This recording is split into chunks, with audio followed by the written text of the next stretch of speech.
नमस्कार साथियों, आज अपन कक्षा 10 विज्ञान से संबंधित पार्ट 5 का अध्ययन करेंगे कि कक्षा 10 विज्ञान से संबंधित पार्ट 5 कौन सा है। तो इससे पहले हमने जो पार्ट 4 पढ़ा था, उस पार्ट 4 में हमने क्या पढ़ा था? रासायनिक संगठन के आधार पर पदार्थ कितने प्रकार के होते हैं, ये चीज हमने पढ़ी थी। यानी हमारा टॉपिक क्या था कि रासायनिक संगठन के आधार पर पदार्थ कितने प्रकार के होते हैं। आपको पता है, रासायनिक संगठन के आधार पर पदार्थ 3 प्रकार के होते हैं। कौन कौन से? एक तो होता है तत्व, एक यौगिक, एक मिश्रण। रासायनिक संगठन के आधार पर ये पदार्थ 3 प्रकार के होते हैं। ये चीज अपन ने पार्ट 4 के अंदर पढ़ा था। इसके अलावा हमने पार्ट 4 के अंदर तत्वों के प्रकार पढ़े थे कि तत्व कितने प्रकार के होते हैं।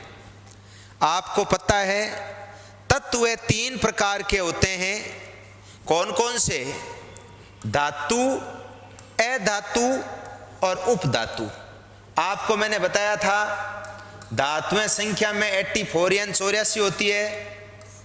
अधातुएं संख्या में जैसे ये हो गई आपकी 7, तो ये कितनी हो गई? 27। धातु, अधातु और उपधातु, हमने ये तीनों पॉइंट पार्ट 4 के अंदर अपन ने पढ़ लिया था। तो इसके अलावा देखो, पार्ट 4 के अंदर हमने क्या पढ़ा था? यौगिकों के प्रकार पढ़े थे कि कार्बन के आधार पर यौगिक कितने प्रकार के होते हैं।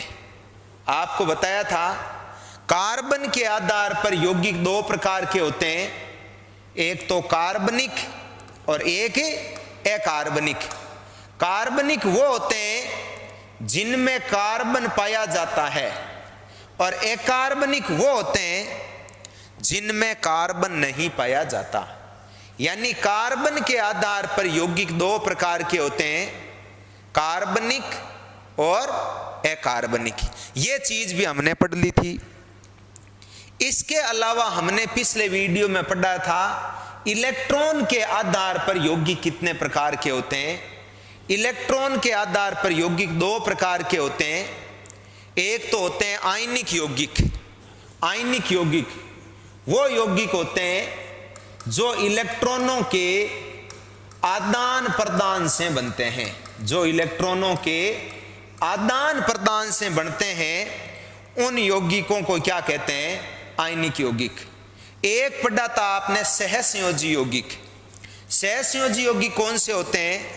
जो इलेक्ट्रॉनों के साझे से बनते हैं। साझा, पार्टनरशिप।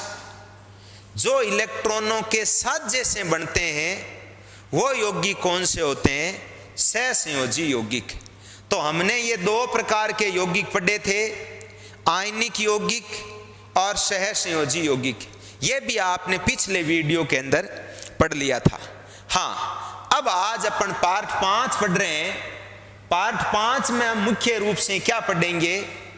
एक तो पढ़ेंगे मिश्रण क्या होता है। आपको मैंने बता रखा है कि पदार्थ 3 प्रकार के होते हैं, एक तत्व, 2 यौगिक और 3 मिश्रण।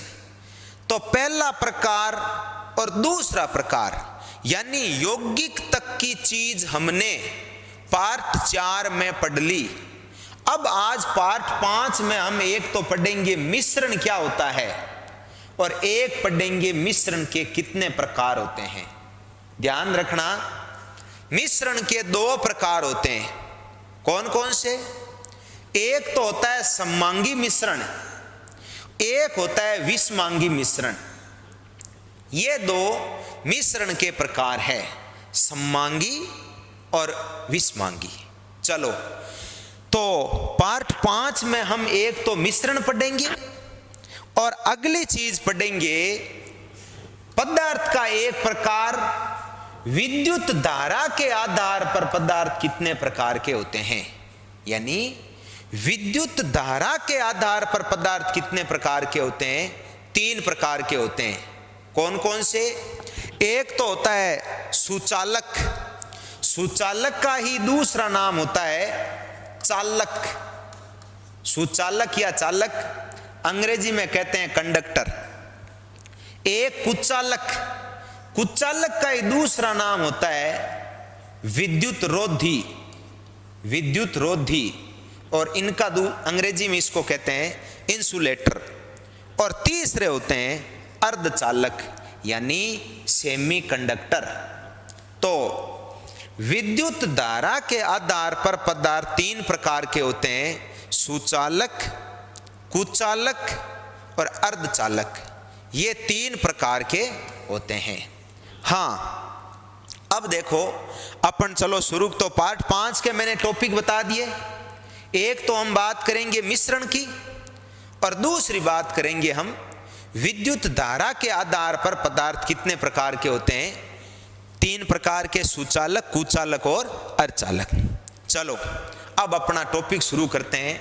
आपको पता है पदार्थ 3 प्रकार के होते हैं, तत्व, यौगिक और मिश्रण। तो मैं आज आपको टॉपिक बता रहा हूं मिश्रण, जिसको अंग्रेजी में कहते हैं मिक्सर। अरे अपन मिक्सर बोलते हैं ना, नमकीन आती है ना, एक तो मान लो डायरेक्ट भुजिया आते हैं जिसमें तो एक ही प्रकार की क्वालिटी होती है, एक आती है मिक्सर। मिक्सर में क्या होते हैं, बहुत सारी प्रकार की क्वालिटियां मिली हुई होती है, बहुत सारे पदार्थ मिले हुए होते हैं, उसको बोलते हैं मिक्सर यानी मिश्रण। तो बात करते हैं मिश्रण किसे कहते हैं। यानी जब 2 या 2 से अधिक, जब 2 या 2 से अधिक पदार्थ, देखो पदार्थ शब्द बोल रहा हूं मैं, इसमें तीनों ही आ जाएंगे, तत्व भी आ जाएगा, इसमें यौगिक भी आ जाएगा और इसमें मिश्रण भी आ जाएगा। मिश्रण में कोई अन्य मिश्रण भी मिल सकता है। तो आप यूं बोल दो, जब 2 या 2 से अधिक पदार्थ बिना किसी निश्चित अनुपात के आपस में मिलते हैं, निश्चित अनुपात के, बिना किसी निश्चित अनुपात के, निश्चित अनुपात होना जरूरी नहीं है, बिना किसी निश्चित अनुपात के आपस में मिलते हैं तो उसको मिश्रण कहते हैं। यह मिश्रण की परिभाषा है। एक चीज मैं आपको यहां बता दूं, जैसे आपने टॉपिक पढ़ा था पीछे यौगिक, आपने कहा था यौगिक किसको कहते हैं। यौगिक का मतलब होता है जब 2 या 2 से अधिक तत्व आपस में मिलते हैं। लेकिन सुनना, यौगिक कैसे बनता है।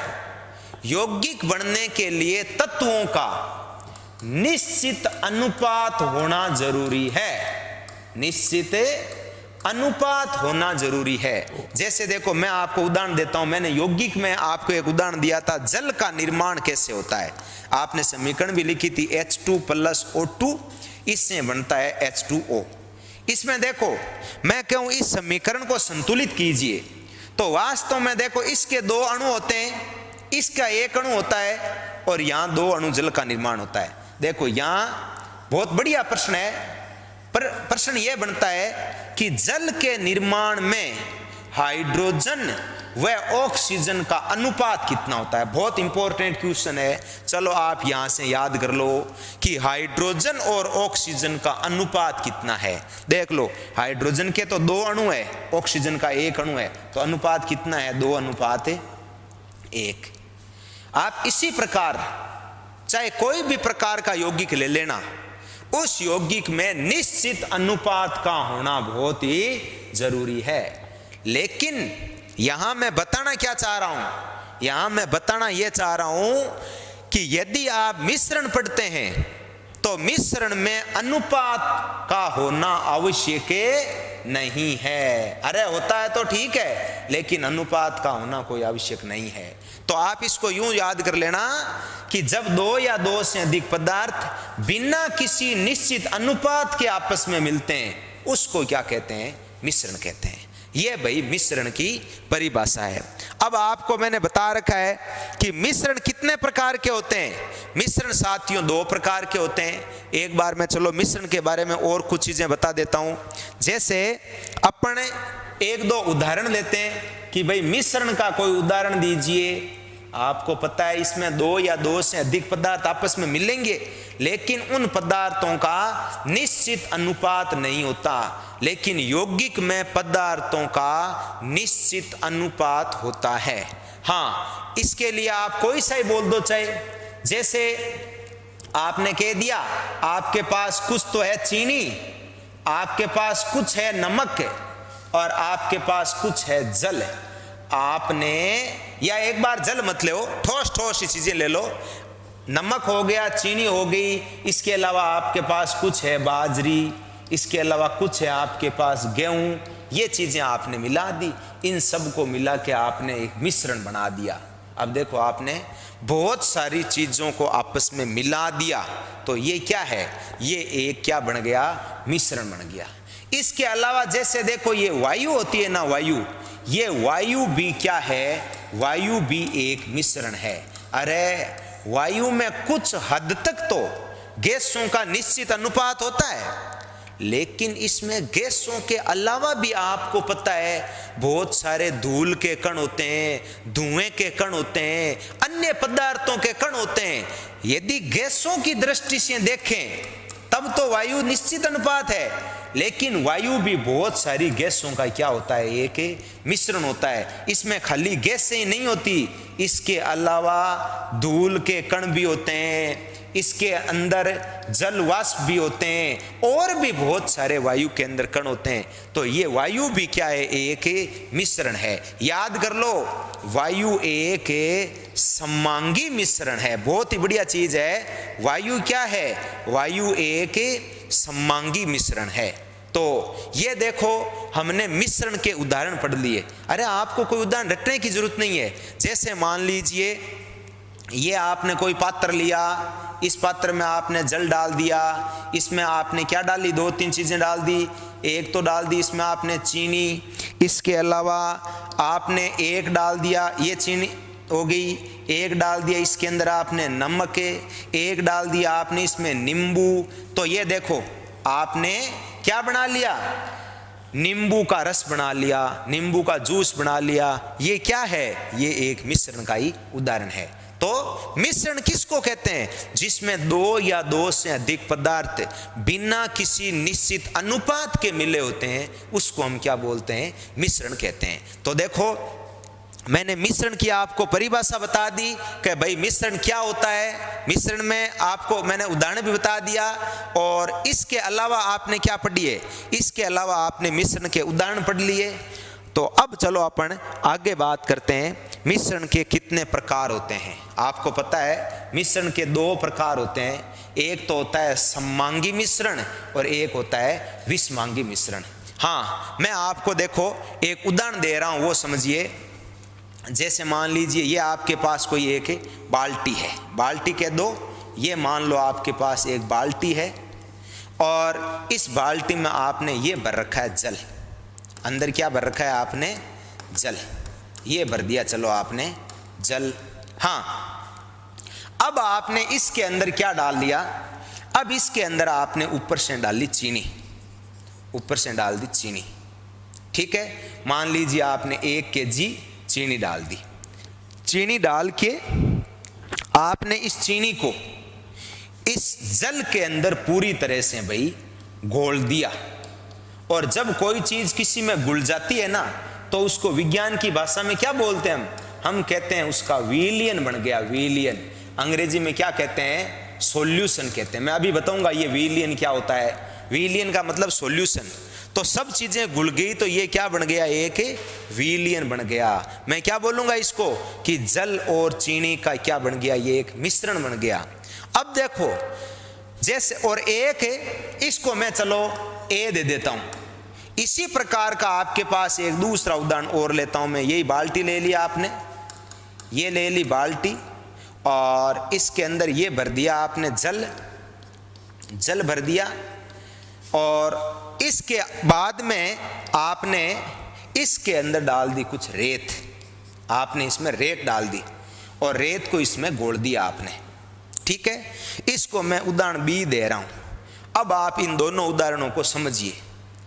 एक के अंदर तो जल में घुल रखी है चीनी, यार एक में जल में घुल रखी है रेत, मिट्टी। इन दोनों में क्या डिफरेंस है? आप क्या देखोगे? आप ये देखोगे कि जैसे ही जल के अंदर आप चीनी को घोलोगे तो वो चीनी तो इस पूरे पात्र के अंदर, चीनी इस पूरे पात्र के अंदर मेरे हिसाब से लगभग समान रूप से घुल जाती है। लगभग बात कर रहा हूं मैं, हो सकता है पेंदे पर थोड़ा बहुत कम घुले, लेकिन यदि आपने इसको पूरा घोल दिया ना तो वो चीनी इस पूरे जल के अंदर समान रूप से घुल जाएगी। लेकिन आपने इस रेत को इस जल के अंदर घोल दिया तो क्या मुझे बताओ ये रेत इस जल में पूरी तरह से घुल जाएगी? नहीं, रेत ऊपर तो आएगी कोई थोड़ी बहुत, और नीचे पेंदे पर रेत क्या होगी? बहुत ही अधिक होगी। तो देखो मैं बताना क्या चाहता हूं, इस पात्र ए के अंदर तो चीनी इसमें समान रूप से घुल गई, लेकिन पात्र बी के अंदर जल में रेत है, वो समान रूप से नहीं घुलती। घुलती तो है, समान रूप से नहीं घुलती, और कम ही घुलती है चीनी की अपेक्षा। तो देखो, जो आपने ये पात्र ए लिया है, जो आपने पात्र ए लिया है, ये तो है भैया सममांगी मिश्रण, ये तो है सममांगी मिश्रण। जो ये पात्र बी लिया है, ये है साथियों विषमांगी मिश्रण। तो मिश्रण के कितने प्रकार हो गए? दो। मिश्रण का मतलब दो या दो से अधिक पदार्थ मिल गए, ये तो हो जाएगा सममांगी और ये हो जाएगा विषमांगी। अब आप देखो, परिभाषा कोई नहीं पूछता, आपको यह दिमाग में होना चाहिए सममांगी क्या है और विषमांगी क्या है। और सममांगी मिश्रण का दी बेस्ट उदाहरण है वायु। वायु क्या है? आप ऐसे बोलना, वायु गैसों का एक सममांगी मिश्रण है। वायु गैसों का एक सममांगी मिश्रण है। और विषमांगी का आप ये उदाहरण दे दो, जैसे जल के अंदर रेत का मिलना, ये किसका उदाहरण है? विषमांगी का। तो सममांगी किसको कहेंगे हम? अब मैं आगे बताऊंगा कि हम सममांगी की परिभाषा क्या देंगे। सममांगी का मतलब तो होता है कि जिसमें, मतलब यदि एक पदार्थ के अंदर कोई दूसरा पदार्थ, एक पदार्थ के अंदर कोई दूसरा पदार्थ यदि समान रूप से मिला हुआ होता है, समान रूप से घुला हुआ होता है, उसको हम क्या बोलते हैं? सममांगी मिश्रण कहते हैं। और विषमांगी की परिभाषा क्या दोगे? कि जिसमें एक पदार्थ में कोई दूसरा पदार्थ, एक पदार्थ में कोई दूसरा पदार्थ समान रूप से मिला हुआ या समान रूप से घुला हुआ नहीं होता, उसको हम क्या बोलते हैं? विषमांगी मिश्रण कहते हैं। तो देखो, मिश्रण के दो प्रकार हो गए, एक तो हो गया सममांगी और एक हो गया विषमांगी। शायद आपको दोनों का अंतर समझ में आ गया होगा, मैंने उदाहरण सहित समझा दिया है। सममांगी का मतलब तो होता है जिसमें एक पदार्थ में कोई दूसरा पदार्थ समान रूप से घुला हुआ होता है, मिला हुआ होता है, उसको कहते हैं सममांगी मिश्रण। और विषमांगी किसको कहते हैं? कि जिसमें एक पदार्थ में कोई दूसरा पदार्थ समान रूप से घुला हुआ नहीं होता। तो यह है साथियों मिश्रण। और वायु याद रखना, वायु गैसों का एक सममांगी मिश्रण होता है। वायु एक मिश्रण है और वायु गैसों का एक सममांगी मिश्रण है। अब एक जरूरी नहीं है कि आप जल में कोई चीज मिलाओ, अरे आप 2, 3, 4 ठोस को भी मिला सकते हो, दरवे को भी मिला सकते हो। देखो, विषमांगी मिश्रण का मैं आपको एक उदाहरण और देता हूं। जैसे मान लीजिए ये पात्र है, इसमें आपने ये क्या डाल दिया? ये डाल दिया जल, ठीक है। अब आप इसके अंदर ऊपर से डालते हो तेल डालते हो। तो आप देखते हो, आपने चाहे तेल को कितना ही घोल दिया ना, तो तेल है ना वो यहाँ ऊपर तो रहेगा ज्यादा और यहाँ क्या रहेगा, बहुत ही कम रहेगा। तो आप बताओ ये समांगी हुआ विषमांगी? ये किसका उदाहरण हो गया? ये विषमांगी का उदाहरण हो गया। विषमांगी का मतलब है इस जल के अंदर ये तेल है ना वो पूरी तरह से यानी समान रूप से घुला हुआ या मिला हुआ नहीं है। हाँ, तेल इसमें घुलता ही नहीं है, लेकिन फिर भी थोड़ा बहुत यदि घुल भी जाता है तो भी समान रूप से घुला हुआ नहीं होता। इसका मतलब ये उदाहरण भी किसका बताया मैंने आपको, ये भी विषमांगी का एक उदाहरण है। तो ये देखो मिश्रण दो प्रकार का हो गया, समांगी और विषमांगी। चलो अब अपन आगे बात करते हैं कि विषमांगी मिश्रण किसे कहते हैं। देखो मिश्रण के मैंने आपको दो प्रकार बताए थे, कौन कौन से? एक तो था समांगी और एक हो गया विषमांगी। समांगी की परिभाषा बता दी। और विषमांगी किसको कहते हैं कि जब किसी एक पदार्थ में कोई दूसरा पदार्थ समान रूप से घुला हुआ नहीं होता, उसको हम क्या बोलते हैं, विषमांगी मिश्रण। मैं कहूं भाई इसके मुझे एग्जाम्पल बताओ, तो आप क्या बोलोगे? अपन बोल देंगे जैसे जल में रेत का मिलना। इसके अलावा क्या दे सकते हो आप? जैसे आप कह सकते हो जल में तेल का मिलना। ये किसका उदाहरण है? ये विषमांगी मिश्रण का उदाहरण है। और आपको मैंने काम की चीज बता दी है कि वायु किस प्रकार का मिश्रण है। वायु गैसों का एक समांगी मिश्रण है। याद कर लेना, मैं ये बहुत बार चीज बता चुका हूं कि वायु गैसों का एक समांगी मिश्रण है। तो देखो मिश्रण टॉपिक अपने पूरा क्लियर हो गया कि भाई मिश्रण कितने प्रकार का होता है, मिश्रण किसे कहते हैं, ये चीजें अपन ने अच्छी तरीके से पढ़ ली है। हाँ, अब अपन आगे बात करते हैं कि विद्युत धारा के आधार पर पदार्थ कितने प्रकार के होते हैं। हम आगे बात करते हैं कि विद्युत धारा के आधार पर पदार्थ कितने प्रकार के होते हैं। तो आपको पता है विद्युत धारा के आधार पर पदार्थ तीन प्रकार के होते हैं, सुचालक, कुचालक और अर्धचालक। विद्युत धारा के आधार पर पदार्थ तीन प्रकार के हैं, सुचालक, कुचालक और अर्धचालक। हाँ, तो विद्युत धारा के आधार पर जो ये तीन प्रकार के पदार्थ है, इससे पहले अपने को कुछ चीजें पढ़नी पड़ेगी। मैं आपको शॉर्ट में एक दो चीजें बता देता हूं कि ये जो अपन सुचालक कुचालक ये पढ़ते हैं ना, इससे पहले हालांकि अपने देखो विद्युत धारा का एक चैप्टर है पूरा, फिजिक्स वाले पाठों में विद्युत धारा का पूरा चैप्टर है, वहां पढ़ेंगे। लेकिन एक बार मैं शॉर्ट में आपको एक चीज बता देता हूं, एक दो शब्द याद रखो। आपको एक शब्द पहले पढ़ना पड़ेगा, आवेश। एक पढ़ना पड़ेगा आवेश, शॉर्ट में पढ़ लो कि आवेश, चार्ज अंग्रेजी में बोलते हैं चार्ज, कि आवेश किसको कहते हैं। आवेश, तो मैं आपको परिभाषा बताता हूं कि जब दो वस्तुओं को आपस में रगड़ा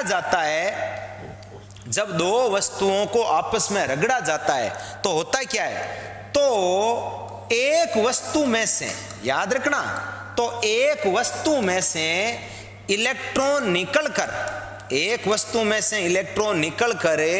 दूसरी वस्तु में प्रवेश करता है।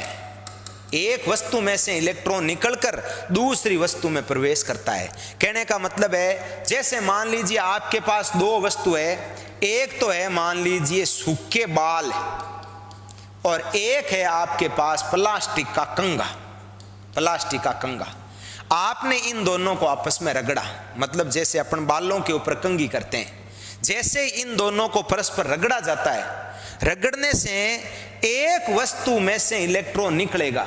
यहां कंघे में से इलेक्ट्रॉन निकलता है और जो बाल है यहां पर इलेक्ट्रॉन आते हैं, तो यहां तो इलेक्ट्रॉन आ जाते हैं, यहां इलेक्ट्रॉन आते हैं, यहां से इलेक्ट्रॉन निकलते हैं। कहने का मतलब है एक वस्तु से इलेक्ट्रॉन निकलता है और दूसरी वस्तु में इलेक्ट्रॉन आता है। आपको ऐसे उदाहरण की कोई जरूरत नहीं है, आप तो इतना समझ लो, दो वस्तुओं को रगड़ा जाता है, एक वस्तु से इलेक्ट्रॉन निकलता है और दूसरी वस्तु में इलेक्ट्रॉन आता है।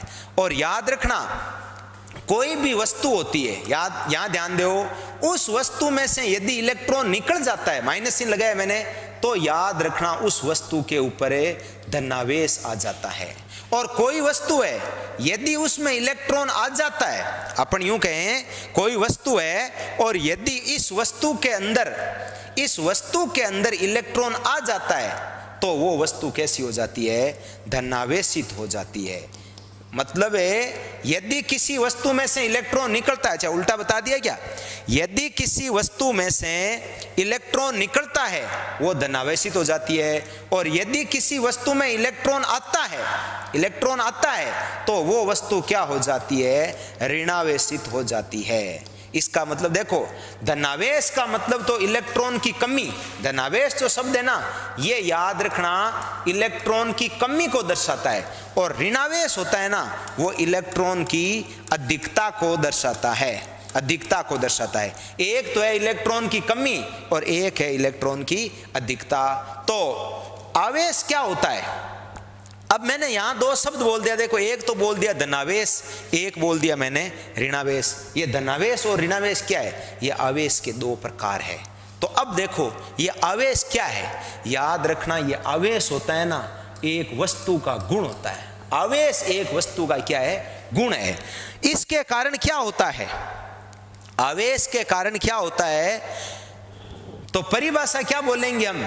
आवेश क्या होता है? आवेश किसी भी वस्तु का वह गुण होता है जिसके कारण उस वस्तु में आकर्षण या प्रतिकर्षण का गुण आ जाता है। उसको उस गुण को क्या कहते हैं? आवेश का गुण कहते हैं। आकर्षण और प्रतिकर्षण मैं अभी बताऊंगा आपको, जिसके कारण आकर्षण या प्रतिकर्षण का गुण आ जाता है उसी को क्या कहते हैं? आवेश कहते हैं। चलो मैंने आपको उदाहरण दिया था, आपने एक तो लिए थे सूखे बाल, एक लिया था आपने कंगा। आपने कभी महसूस किया है क्या जब सूखे बाल और कंगे को आपस में काफी टाइम तक रगड़ते हैं, यदि बालों के ऊपर तेल लगा देते हैं तो बाल और कंगा आपस में एक दूसरे को आकर्षित नहीं करते। यदि बाल सूखे हैं तो आपने देखा होगा ये कंगा है ना, इन बालों को अपनी तरफ क्या करता है? आकर्षित करता है। और बाल होते हैं ना वो बाल कंगे की तरफ ऊपर उठने लग जाते हैं, ये चीज आपने तो इसका मतलब यहां इनमें क्या हुआ? आकर्षण का गुण आ गया। कई वस्तुओं में प्रतिकर्षण का गुण आ जाता है, अभी बताऊंगा कैसे उत्पन्न होता है। तो अभी तुम इतना याद कर लो, फर्स्ट चीज तो याद करो आवेश किसे कहते हैं? आवेश किसी भी वस्तु का वह गुण होता है जिसके कारण उस वस्तु में आकर्षण या प्रतिकर्षण का गुण उत्पन्न हो जाता है। बस ये आवेश की परिभाषा है। और प्रश्न है आवेश की उत्पत्ति क्यों होती है या कैसे होती है? आवेश की उत्पत्ति होती है इलेक्ट्रॉन के कारण। बस इतना ही याद कर लो, इसकी उत्पत्ति किसके कारण होती है? इलेक्ट्रॉन के कारण। आपको पता है मैंने बताया था कि जब इलेक्ट्रॉन निकलता है तब तो कौन सा आवेश उत्पन्न हो जाता है? धनावेश। और जब किसी वस्तु में इलेक्ट्रॉन आता है तो क्या उत्पन्न हो जाता है? ऋणावेश। इसका मतलब है चाहे धनावेश हो चाहे ऋणावेश हो, ये किसके ऊपर आधारित होता है? ये इलेक्ट्रॉन के ऊपर आधारित होता है। यानी इनकी उत्पत्ति किससे होती है? इनकी उत्पत्ति साथियों इलेक्ट्रॉन से होती है। और इलेक्ट्रॉन, आपने कहा इलेक्ट्रॉन एक वस्तु से निकल के दूसरी वस्तु में आता है। वो कब आता है? जब दो वस्तुओं को आपस में रगड़ते हैं, या विज्ञान की भाषा में बोले दो वस्तुओं को आपस में क्या करवाते हैं? घर्षण कराते हैं, तो उन वस्तुओं में आवेश की उत्पत्ति होती है। तो आपने देखो एक चीज पढ़ी है, विद्युत धारा बाद की बात है, पहले आपको एक टॉपिक क्लियर करना पड़ेगा, विद्युत आवेश क्या होता है। तो मैंने आपको देखो आवेश के बारे में पूरा बता दिया है कि आवेश क्या होता है। आवेश से अपन प्रश्न तो ये शुरू कर रहे थे, अपन बात कर रहे हैं आवेश क्या होता है। तो आवेश का मैंने उदाहरण दे दिया कि भाई दो वस्तुओं को जब रगड़ा जाता है तो आवेश की उत्पत्ति होती है। आपने सूखे बाल और कंघे का उदाहरण भी ले लिया। इसके अलावा अपन बात करते हैं, एक वस्तु से इलेक्ट्रॉन निकलता है और एक वस्तु में इलेक्ट्रॉन आता है। जिस वस्तु से इलेक्ट्रॉन निकलता है वो तो धनावेशित हो जाती है और जिस पर आता है वो क्या हो जाती है, ऋणावेशित हो जाती है। ठीक है। और जब दो वस्तुओं को रगड़ते हैं तो उनमें या तो उत्पन्न होता है आकर्षण और या उत्पन्न होता है प्रतिकर्षण। ये क्या है आकर्षण और प्रतिकर्षण, देखो मैं आपको बता देता हूं। कब तो आकर्षण उत्पन्न होता है और कब प्रतिकर्षण उत्पन्न होता है। देखो आप इतना याद कर लो, आकर्षण एक शब्द है, प्रतिकर्षण, आकर्षण और प्रतिकर्षण याद रखना, ये दोनों ही बल है भाई। आकर्षण बल और प्रतिकर्षण बल के प्रकार है। यहां बात करते हैं आकर्षण किन में उत्पन्न होता है, याद रखना जो असमान आवेशित वस्तुएं होती है। असमान आवेशित वस्तुएं, असमान आवेशित का मतलब एक वस्तु के ऊपर धनावेश है और दूसरी वस्तु के ऊपर ऋणावेश है, तो उन वस्तुओं के बीच में क्या उत्पन्न होगा, आकर्षण। तो आकर्षण किन के बीच उत्पन्न होता है, असमान आवेशित वस्तुओं के बीच में आकर्षण उत्पन्न होता है। और जो समान आवेशित वस्तुएं होती है, जो समान आवेशित वस्तुएं होती है, उनके बीच में क्या उत्पन्न होता है, प्रतिकर्षण उत्पन्न होता है। समान आवेश का मतलब जैसे मान लो एक वस्तु पर प्लस है और दूसरी वस्तु पर भी प्लस है, तो उनमें क्या उत्पन्न होगा, प्रतिकर्षण।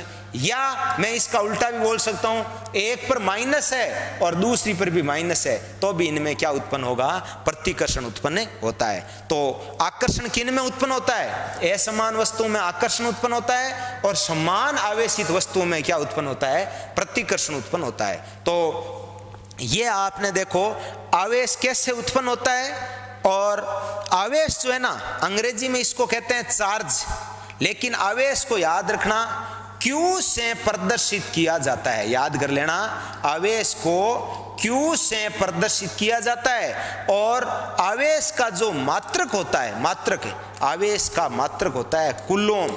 कूलोम, इस कूलोम को C से प्रदर्शित किया जाता है। तो ये चीज आपने देखो यहाँ आवेश के बारे में पढ़ ली। और ये आवेश दो प्रकार का होता है। आवेश जो है, ये आवेश साथियों दो प्रकार का है।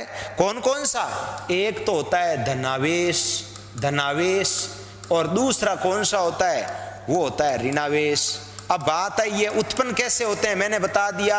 धनावेश कब उत्पन्न होगा, कोई वस्तु है, उस वस्तु में से यदि इलेक्ट्रॉन निकल गया तो वो वस्तु कैसे हो जाएगी, वो वस्तु धनावेशित हो जाती है, यानी उस वस्तु पर धनावेश आ जाता है। हाँ, कोई वस्तु है, उस वस्तु में यदि इलेक्ट्रॉन आ गया तो वो वस्तु कैसे हो जाती है, वो वस्तु ऋणावेशित हो जाती है, यानी उस वस्तु पर ऋणावेश उत्पन्न हो जाता है। तो ये आवेश दो प्रकार के हैं, एक तो है धनावेश, एक ऋणावेश। अच्छा, यदि किसी वस्तु पर कोई प्रकार का आवेश नहीं है, यदि किसी वस्तु पर कोई आवेश नहीं है, तो हम उस वस्तु को क्या कहते हैं, उस वस्तु को उदासीन कहते हैं। यदि किसी वस्तु पर कोई प्रकार का आवेश नहीं है तो वो वस्तु विद्युत रूप से क्या होती है, उदासीन होती है। तो देखो, मैंने आपको विद्युत वाले चैप्टर में पढ़ाने की जरूरत नहीं होनी चाहिए, आवेश पूरा क्लियर करवा दिया है। और आवेश की याद रखना, खोज किसने की थी, आवेश की खोज की थी कूलोम नामक वैज्ञानिक ने। इसीलिए आवेश का मात्रक क्या है, इसकी खोज करी थी कूलोम नामक वैज्ञानिक ने, इसलिए आवेश का मात्रक क्या है, कूलोम है। तो ये देखो, आपने अभी एक टॉपिक क्लियर किया है, आवेश। चलो अब मैं आपको आगे टॉपिक बताता हूं, विद्युत धारा क्या होती है। इसको आप शॉर्ट में पढ़ लीजिए, विद्युत धारा, इलेक्ट्रिक करंट बोलते हैं इसको, इसको अंग्रेजी में बोलते हैं इलेक्ट्रिक करंट, करंट, जिसको हम साधारण भाषा में लाइट कहते हैं ना, लाइट या बिजली कहते हैं, वही है करंट, करंट। तो विद्युत धारा, विद्युत धारा को ध्यान रखना I से प्रदर्शित किया जाता है। और मैं आपको यहां बता देता हूं इसका मात्रक क्या होता है, इसका मात्रक होता है एम्पियर, और एम्पियर को A से प्रदर्शित किया जाता है। एम्पियर साथियों वैज्ञानिक का नाम है वैसे। तो देखो, कूलोम, कूलोम को किस से प्रदर्शित किया जाता है, Q से। कुलोम नहीं, हाँ क्यू से, आवेश को किससे प्रदर्शित किया जाता है? क्यू से। और इसका मात्रक क्या होता है? कुलोम। कुलोम को किससे प्रदर्शित किया जाता है? सी से। उसी प्रकार विद्युत धारा को किससे प्रदर्शित किया जाता है? आई से। इसका मात्रक क्या है? एम्पियर। इसको किससे प्रदर्शित किया जाता है? ए से। हाँ, विद्युत धारा किसको कहते हैं? इसकी परिभाषा सुन लेना, आवेशों के प्रवाह की दर को, आवेशों के प्रवाह की दर को ही विद्युत धारा कहते हैं। यह विद्युत धारा की परिभाषा है भाई। अब यहां पर एक शब्द आया है, आवेशों के प्रवाह की दर। अरे दर का मतलब है विज्ञान के अंदर बट्टा में समय। तो देखो, मैं आपको यहां विद्युत धारा का सूत्र समझा रहा हूं। सूत्र होता है, ऊपर तो आ जाएगा आवेश, या कह सकते हो तुम आवेशों का प्रवाह है, और बट्टा नीचे क्या आ जाएगा? समय। नीचे आ जाता है समय। तो देखो, ये विद्युत धारा का सूत्र हो गया भाई। देखो, आवेशों के प्रवाह की दर को, मैंने दर का मतलब क्या बताया है? दर का मतलब बताया है मैंने बट्टा में समय। तो आवेश के बट्टा में क्या लगा दो? समय। यह सूत्र है ना, इसी सूत्र को आप शॉर्ट में ऐसे भी लिख सकते हो। देखो, I बराबर होता है Q बट्टा T।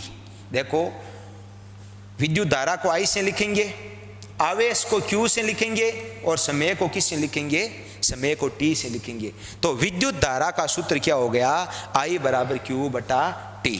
तो देखो, मैंने आपको दो चीजें बताई है, एक तो आवेश बता दिया, एक विद्युत धारा बता दी। तो विद्युत धारा की परिभाषा क्या हुई? आवेशों के प्रवाह की दर को विद्युत धारा कहते हैं। और इसका मैंने आपको सूत्र बता दिया, I बराबर होता है Q बटा T। हाँ, इसका मात्रक क्या होता है? अभी मैंने बताया था, देखो एक मात्रक तो बताया था मैंने, एम्पियर। ये तो होता ही है। या इसका मात्रक तुम यूं भी कह सकते हो भाई, एक मात्रक ये भी ले सकते हो, कुलोम बट्टा सेकंड। दूसरा मात्रक क्या ले सकते हो आप? दूसरा मात्रक ले सकते हो कुलोम बटा सेकंड। क्यों? कि ऊपर है देखो आवेश, आवेश का मात्रक कुलोम, नीचे सूत्र में समय, तो समय का क्या हो जाएगा? सेकंड। तो इसका ये मात्रक भी हो सकता है। तो ये आपने एक टॉपिक क्लियर कर लिया, विद्युत धारा। अभी मैंने दो चीजें बताई है, एक तो आवेश बताया है और एक बताया विद्युत धारा। तुम्हारे काम की चीज क्या है? आवेश की परिभाषा, आवेश का संकेत, आवेशों के प्रकार, धनावेश और ऋणावेश। और फिर दिमाग में यह बिठा लेना, यदि कोई भी पदार्थ है, उस पदार्थ में यदि आवेश का प्रवाह होता है तो समझ लेना उसमें विद्युत धारा उत्पन्न हो जाएगी। तो अब अपन अपने चैप्टर पर आते हैं। हमारा चैप्टर क्या है? हमारा चैप्टर है विद्युत धारा के आधार पर पदार्थ कितने प्रकार के होते हैं। आपने कहा था विद्युत धारा के आधार पर पदार्थ कितने प्रकार के होते हैं? तीन। कौन कौन से? एक तो आपने कहा था कि भाई सुचालक, एक कुचालक और एक अर्धचालक। तीन प्रकार थे ना। तो अब हम बात करते हैं सुचालक। सुचालक का दूसरा नाम होता है चालक, अंग्रेजी में इसको कहते हैं कंडक्टर। हाँ, सुचालक किसको कहते हैं? अब आप परिभाषा याद कर लो कि ऐसे पदार्थ जिनमें विद्युत धारा का प्रवाह होता है, ऐसे पदार्थ जिनमें विद्युत धारा का प्रवाह होता है, उन पदार्थों को क्या कहते हैं? हमें सुचालक कहते हैं। बस यही सुचालक की परिभाषा है। ऐसे पदार्थ जिनमें विद्युत धारा का प्रवाह होता है, या तो विद्युत धारा का कह देना और या यूं बोल देना जिनमें आवेशों का प्रवाह होता है। अब आपने देखो अभी पीछे पढ़ा था कि यदि किसी पदार्थ में आवेशों का प्रवाह होगा तो निश्चित है कि उसमें विद्युत धारा उत्पन्न हो जाएगी। तो देखो, सुचालक या इसी का दूसरा नाम है चालक। तो आप इतना ही समझ लो, सुचालक किसको कहते हैं? जिसमें विद्युत धारा का प्रवाह होता है उसको हम क्या बोलते हैं? सुचालक कहते हैं। हाँ, अब अपने आगे बात करते हैं सुचालक या चालकों के बारे में, इनकी विशेषताएं के बारे में आ जाते हैं। देखो, आपने कहा था जितनी भी धातुएं होती है वो धातुएं सारी की सारी क्या होती है? सुचालक होती है। धातुएं जो भी है वो विद्युत की क्या होती है? सुचालक होती है। और अपन बात करें अधातु, एक चीज बता रहा हूं यहां से याद करना। आपने एक चीज पढ़ी थी कार्बन, सबसे इंपॉर्टेंट चीज है कार्बन। कार्बन के 3 अपर रूप होते हैं, मैं शॉर्ट में बता रहा हूं। एक तो होता है हीरा, एक होता है ग्रेफाइट, ये अपनी किताब की चीज है, और एक होता है फुलरीन। तो यहां क्वेश्चन ये आता है, देखो हीरे के बारे में क्या प्रश्न बनता है, मैंने बता भी रखा है कि हीरा प्रकृति का सबसे कठोर पदार्थ है। हीरा प्रकृति का सबसे कठोर पदार्थ है। मैं यहां से 2 चीज बताता हूं। एक प्रश्न तो ऐसे आता है कि मानव शरीर का सबसे कठोर पदार्थ कौन सा होता है। मानव शरीर का सबसे कठोर पदार्थ होता है दंतवल्क। दंतवल्क, दंतवल्क अंग्रेजी में इसको बोलते हैं इनेमल। इनेमल, दंतवल्क का मतलब दांतों के ऊपर जो कवर पाया जाता है ना, इनेमल, वो हमारे शरीर का सबसे कठोर पदार्थ है। और प्रश्न आ जाए कि प्रकृति का सबसे कठोर पदार्थ कौन सा है, तो आपका उत्तर क्या होगा, हीरा। हाँ, अब मैं यहां ऐसे बता रहा हूं कि ए धातुएं लगभग सारी की सारी कुचालक होती है, लेकिन ये जो ग्रेफाइट होता है ना, ग्रेफाइट, ग्रेफाइट किस में पाया जाता है, अरे अपनी जो लिखने वाली पेंसिल होती है ना, पेंसिल की नोक, उसमें ग्रेफाइट होती है। जैसे ये पेंसिल है, इसकी ये नोक है ना, ये ग्रेफाइट की बनी होती है। तो ये याद रखना, विद्युत की क्या होती है, सुचालक होती है। ये विद्युत की क्या है, सुचालक है। तो सुचालक में धातुएं ले लो तो अपने काम की चीज यही होगी। जैसे मान लो सोना है, चांदी है, तांबा है, लोहा है, ये सब धातुएं, इसका मतलब ये सारी विद्युत की क्या है, सुचालक। हाँ, इसके अलावा देखो मैं आपको सुचालकों के 1-2 उदाहरण और बता रहा हूं। सुचालकों के उदाहरण बता रहा हूं। एक उदाहरण है भाई मानव शरीर। मानव शरीर भी विद्युत का क्या होता है, सुचालक। इसके अलावा किसी भी प्रकार का कोई विलयन होता है। अभी देखो मैंने विलयन की चर्चा करी थी। विलयन किसको कहते हैं, जब एक पदार्थ में कोई दूसरा पदार्थ घोल देते हैं ना, तो वो विलयन बन जाता है, सॉल्यूशन बन जाता है। तो विलयन किसी का भी है। जैसे हमारे कोर्स के हिसाब से हम यहाँ अम्ल का विलयन पढ़ेंगे, हम यहाँ सार का विलयन पढ़ेंगे, हम यहाँ लवण का विलयन पढ़ेंगे।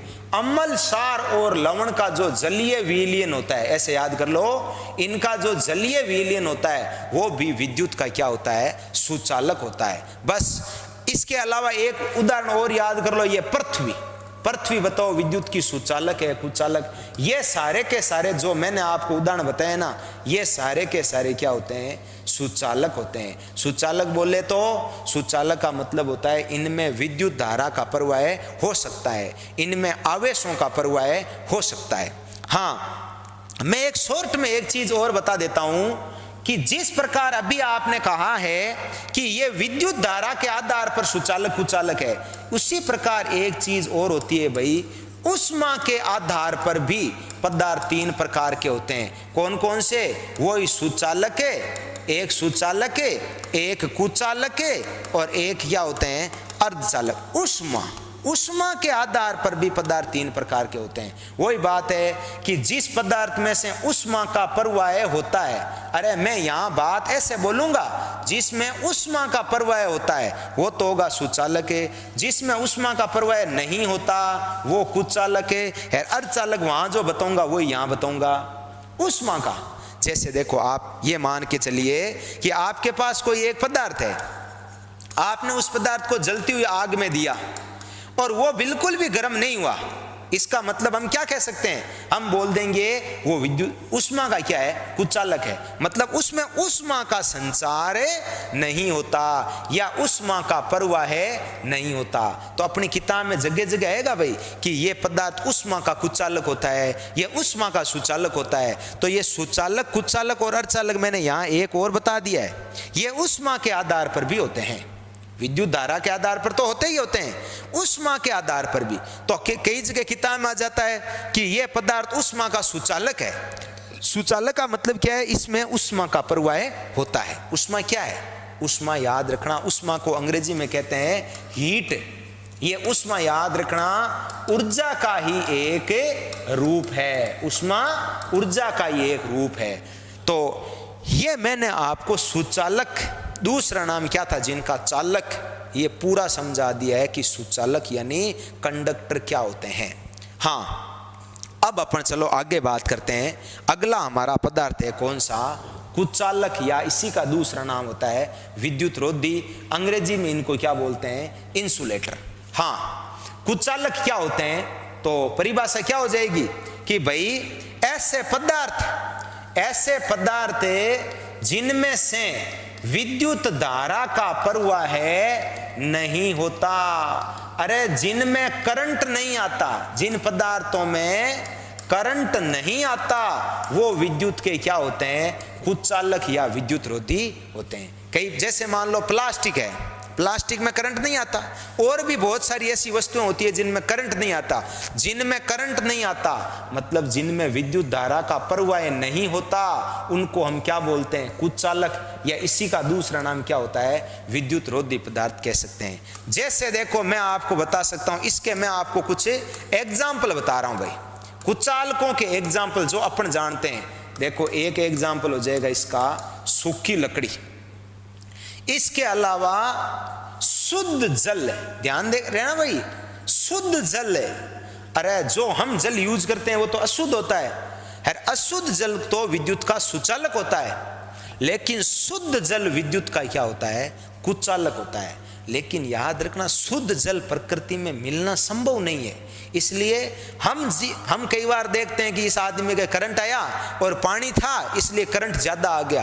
अरे वो पानी शुद्ध नहीं था। शुद्ध जल किसको कहते हैं, अंग्रेजी में बोलते हैं डिस्टिल वाटर, डिस्टिल वाटर जिसको अपन बोलते हैं शुद्ध जल, वो शुद्ध जल नहीं था। देखो सूखी लकड़ी शुद्ध जल, इसके अलावा प्लास्टिक, एबोनाइट, ये क्या है, ये उस विद्युत के क्या होते हैं, कुचालक होते हैं। मतलब इनमें विद्युत धारा का प्रवाह नहीं होता, तो वो विद्युत के क्या होंगे, कुचालक होंगे।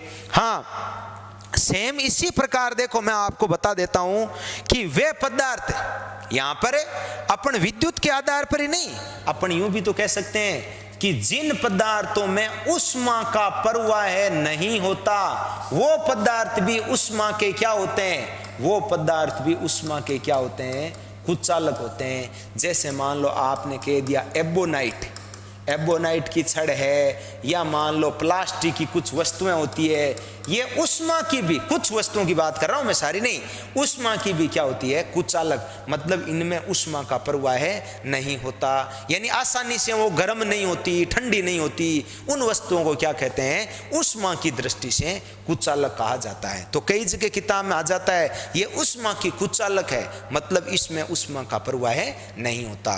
तो दो पदार्थ पढ़ लिया आपने, एक सुचालक पढ़ लिया और एक पढ़ लिया कुचालक। अब हम बात करते हैं कि विद्युत धारा के आधार पर तीसरा पदार्थ कौन सा है, अर्धचालक।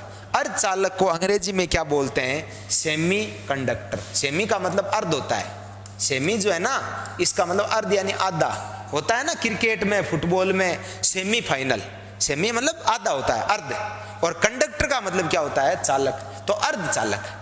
हाँ अर्धचालक किसको कहते हैं, देखो आपने देखो पिछले वीडियो में एक टॉपिक पढ़ा था, धातु, अधातु और उपधातु।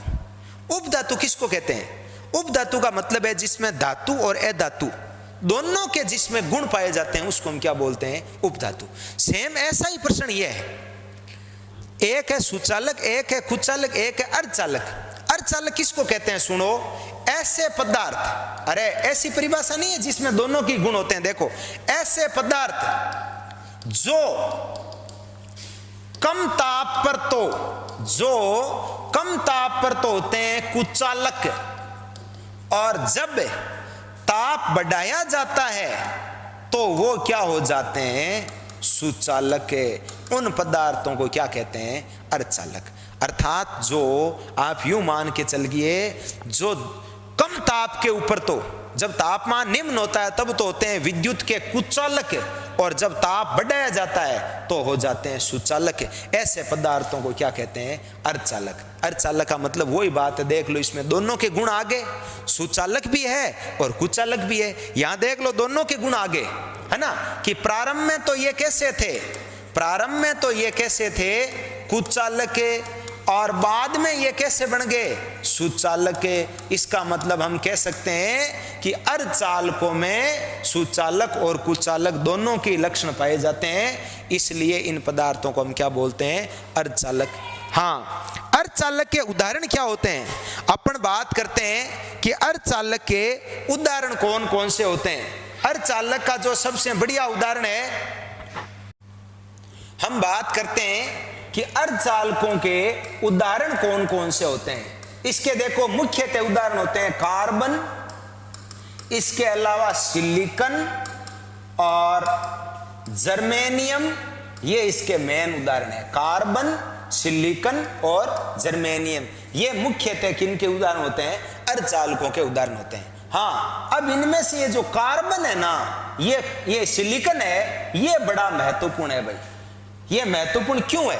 और ये वर्तमान दृष्टि से तो बहुत ही महत्वपूर्ण है। अरे अर्धचालक में मेन तुम ये दो उदाहरण बोला करो कि एक तो है सिलिकॉन और एक है जर्मेनियम। ये अर्धचालकों के दो उदाहरण होते हैं।